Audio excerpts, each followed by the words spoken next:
Hello का हो हमरा काहे तू परेशान करता रू? हाँ अभी रखा फोन बा, हम ऑफिस में बिजी बाने। ठीक नु? आई ना माई के दर्शन करे के जाई के बा।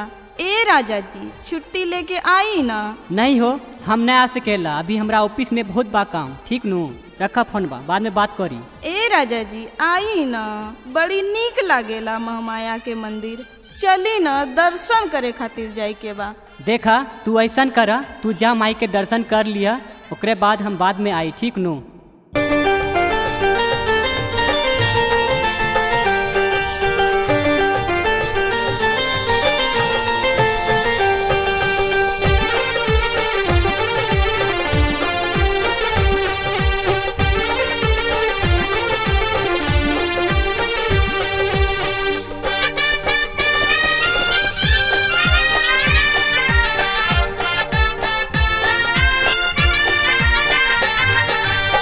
बड़ी नीक लागे महामाया के मंदिर, सैया जल्दी आई। बड़ी नीक लागे महामाया के मंदिर, सैया जल्दी आई। रजऊ जल्दी आई, राउर के बनी तकदीर, सैया जल्दी आई। राउर के बनी तकदीर, सैया जल्दी आई। बड़ी नीक लागे महामाया के मंदिर, सैया जल्दी आई। बड़ी नीक लागे महामाया के मंदिर, सैया जल्दी आई। रजऊ जल्दी आई, राउर के बनी तकदीर, सैया जल्दी आई। राउर के बनी तकदीर, सैया जल्दी आई।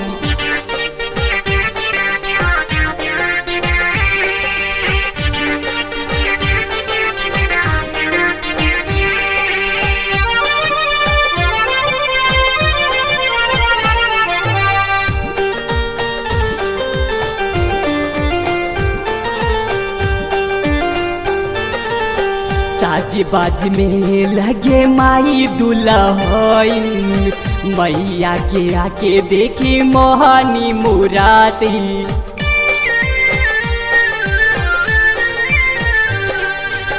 साज बाज में लगे माई दुल्हन, मैया के आके देखी मोहनी मुराती।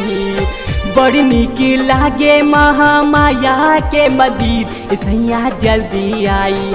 बड़ी नीक लागे महामाया के मंदिर, सैया जल्दी आई। रजऊ जल्दी आई, राउर के बनी तकदीर, सैया जल्दी आई। राउर के बनी तकदीर, सैया जल्दी आई।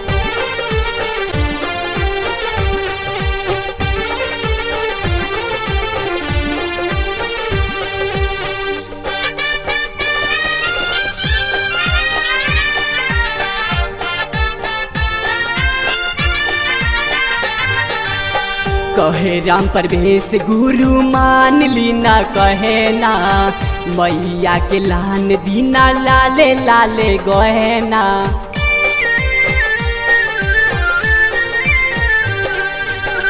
कहे राम परवेश गुरु मान लीना, कहे ना मैया के लान दीना, लाले लाले गहना।